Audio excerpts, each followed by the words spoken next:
Hey, little buddies, it's Uncle Rick from the Uncle Rick Audiobook Club, where you and I enjoy reading great books together.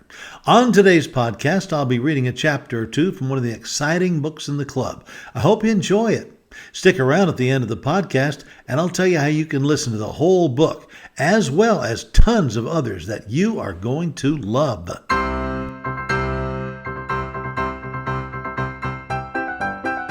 A Visit with Uncle Rick, a podcast by Rick Boyer of Uncle Rick Audios.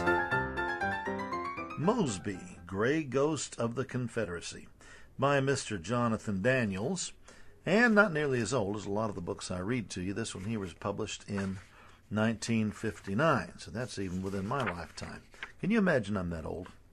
Anyway, we begin with Chapter 1. It's called Boy with a Pistol.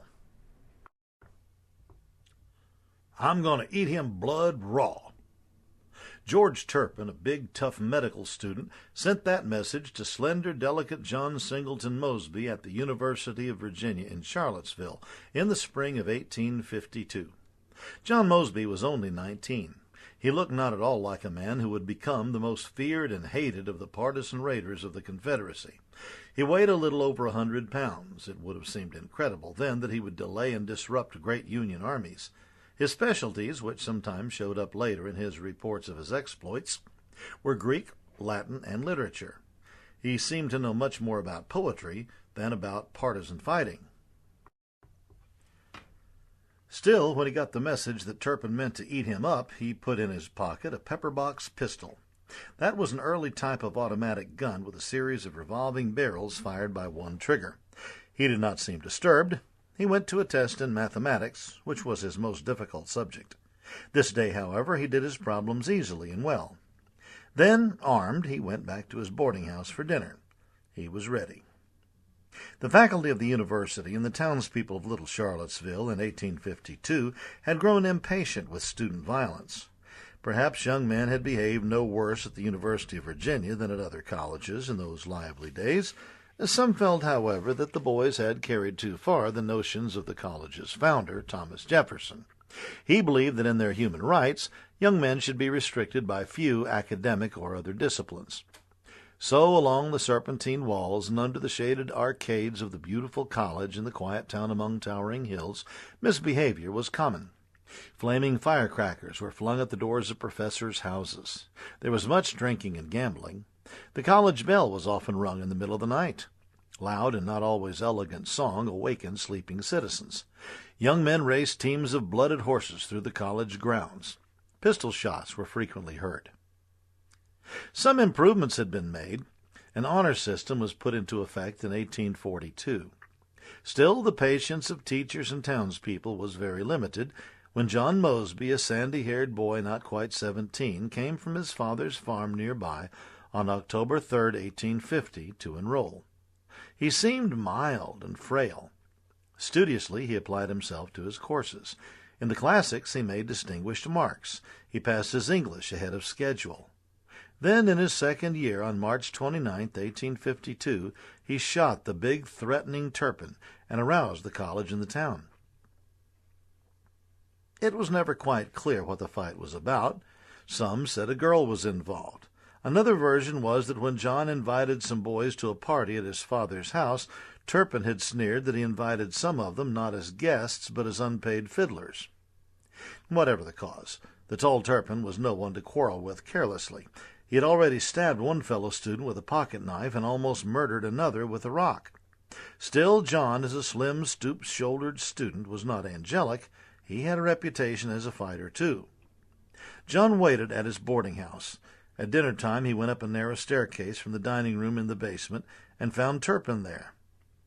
Then, so one account of the affair went, young Mosby shouted at the medical student, "I hear you've been making some assertions," and fired before he finished the sentence. John claimed that Turpin was springing upon him when he was shot. Certainly, when the witnesses poured up from the dining room, John, with smoking pistol in hand, was bending above Turpin. The big medical student lay on the Certainly, when the witnesses poured up from the dining room, John, with smoking pistol in hand, was bending above Turpin. The big medical student lay on the floor with a bullet through his throat and jaw. The shooting aroused the authorities. Fortunately for John, Turpin's wound turned out not to be serious. Still, young Mosby spent 2 months awaiting trial in the dark and dirty jail of the little town. Then the prosecutor, William J. Robertson, later famous Virginia judge and attorney, pressed for stern punishment. The jury did not seem so eager. It came back once for instructions. Finally, it found John guilty not of malicious shooting, as charged, but of unlawful shooting. It recommended 12 months in jail and a $500 fine. Wow, that would have been a lot of money back then. Suddenly, then, sympathy shifted to John. In the jail, he made friends, even with his prosecutor. Smiling, he jokingly told the lawyer that he was reading Paradise Lost and hoped soon to be reading Paradise Regained. Also, when he said that he planned to study law, Robertson lent him books from his own library. 9 of the jurors who convicted him joined 300 other citizens in petitioning the governor to pardon the young man. Not only did the governor free John, but the legislature also rescinded his fine. One thing which influenced everybody was a certificate signed by several respected doctors that as a constitutional consumptive, John was so frail that imprisonment for a year would endanger his life. I think that means he had tuberculosis. I'm not sure. That delicate constitution was not news to John or his friends. As a child, he later wrote, he often heard that he would never live to be a grown man. He was raised as a frail little boy. When he was born in Powhatan County, a little west of Richmond, on December 6, 1833, his mother, Virginia McLaurin Mosby, had already lost one child in infancy. As wife of Alfred Daniel Mosby, graduate of Hampton-Sydney College and a slave-owning farmer, Virginia petted and guarded her boy. When he started to school, an older Negro boy always accompanied him. John was not only slight, but sensitive. He was deeply distressed one day when the older boys pretended to sell his Negro companion at a mock slave sale. He was shocked when on another day he saw his schoolmaster down drunk in the road. Mosby never defended slavery, and the only thing he liked about liquor was that sometimes it befuddled those sent out to catch him. Perhaps the spectacle of the schoolteacher in the road led John's father to secure as teacher for his younger daughters a prim Yankee schoolmarm from Massachusetts. Her name was Abby Southwick. Friend of such ardent abolitionists as William Lloyd Garrison and Wendell Phillips, she was outspoken in her own strong views about slavery. Yet the slave-owning Mosbys all loved her, and she loved them. Years later, at the end of the Civil War, she sent money and supplies to her old friends in the ruined South. Also, she wrote that during the war, while most of her northern friends were clamoring for John Mosby's blood, she anxiously read the papers, fearing to find that he had been killed. The delicate boy Abby Southwick remembered showed himself able to take care of himself in other schools he attended as a small boy. Those were the days when boys were expected to show their mettle by scrapping. John showed an early readiness to fight, and without regard to the size of his opponents. He remembered that at a log schoolhouse near his father's farm in the hills about the University of Virginia, his teacher there, a most excellent woman, as he said, sternly and equally whipped him and her own son for fighting. That was, however, Mosby recalled, the only time he was whipped in school. Perhaps despite his readiness with his fists, he seemed too delicate for the switch. He was not very active in games, yet he loved to rove the woods as a young hunter. Also, he began to learn early the excitement to be found in books. And there is excitement to be found in books, is there not? The boy was most impressed in his school readers by pictures of General James Wolfe dying heroically at Quebec, and of the New England ranger and soldier Israel Putnam galloping down stone steps with the British dragoons close behind him. The first book he ever read for pleasure, and not merely for school, was the life of General Francis Marion. He never forgot the story of General Marion, the swamp fox, who harried the British for George Washington. And that's one I've recorded. I hope you've listened to that one. It's a great book. I remember how I shouted, Mosby said later, when I read aloud in the nursery of the way the great partisan hid in the swamps and outwitted the British. I did not expect that the time would ever come when I would have escapes as narrow as that of Putnam and take part in adventures that have been compared with Marion's. No such adventures at the head of swift striking little bands of brave men seemed in prospect then. John began to ride or walk down the hills into Charlottesville to study in a school conducted by two men who afterwards were professors under General Robert E. Lee at Washington and Lee University.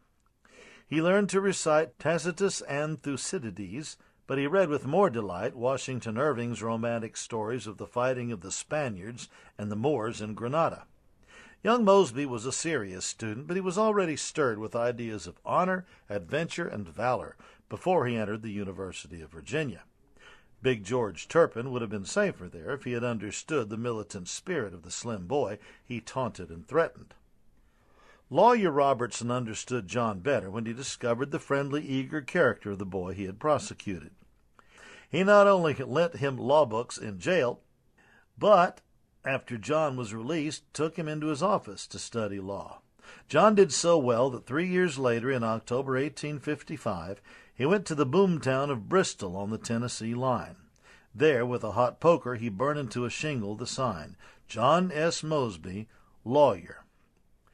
Bristol, temporarily called Goodson after its promoter, had high hopes as a town where railroads east and west were soon to meet. It attracted thrifty settlers as well as some tough characters who gave it a frontier quality. This is really interesting to me because I've lived in Virginia for over 30 years, and hearing about Warrenton and Charlottesville and now Bristol are all places I've been. Many times, in fact. John was the town's first lawyer. Business came to him not only because the town needed a lawyer, but because some of his clients were as pleased by his ready quotations from poetry and the classics as by his knowledge of law. He prospered to the extent that on December 30th, 1857, he was able to take as a bride a pretty Kentucky girl, Pauline Clark. Neither of them knew that soon she too would require a cool head and courage as wife of a man whom determined and angry Yankee generals would be seeking. Both were aware of the increasing tension about slavery and secession. Though John made a good friend of the editor of the local paper who thought secession was inevitable, he boldly declared himself as a strong Union man. That was not a popular position. Prominent citizens around him were talking more and more of war. "I shall fight for the Union, sir," he told the editor. He added that they would meet in arms. Debate moved toward decision. Much against the South's wishes, Abraham Lincoln became president. At Charleston, South Carolinians fired on Fort Sumter. Lincoln called for 75,000 troops to invade the South and suppress rebellion. Under such circumstances, other Virginians, notably Robert E. Lee, who loved the Union and opposed slavery, were changing their minds. So it was not strange when John's friend the editor saw the young lawyer in the bobtail coat of a cavalry private in the Virginia Army. "That's not a federal uniform," the editor said, smiling. Mosby grinned. "No more of that. When I talked that way, Virginia had not passed the ordinance of secession. She's out of the Union now. Virginia is my mother, God bless her. I can't fight against my mother, can I?" Later, John, recalling this meeting with his editor friend, remembered that the editor, like some others who talked much of war, never appeared in uniform of either side. He explained his own decision simply. "Virginia went out of the Union by force of arms, and I went with her." He would be one of the last to come back. In 1861, he was 28 years old. He had 2 children and a growing law practice. Furthermore, once in the Army, he did not find service at first glance as glamorous as the books had led him to expect. Serving as sentinel, that means a kind of a guard or lookout, in a cold wind, his military ardor was temporarily chilled. He was the most frail and delicate man in the company.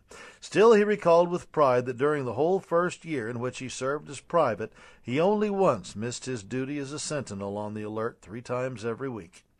And that was after he was disabled one night when his horse stumbled over a cow lying in the road.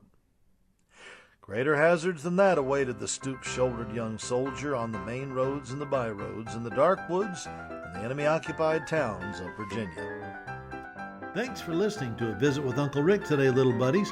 That's all we have time for right now. But remember, the whole book is available on the Uncle Rick Audio Book Club at unclerickaudios.com. Why not ask Mom and Dad about joining my club today?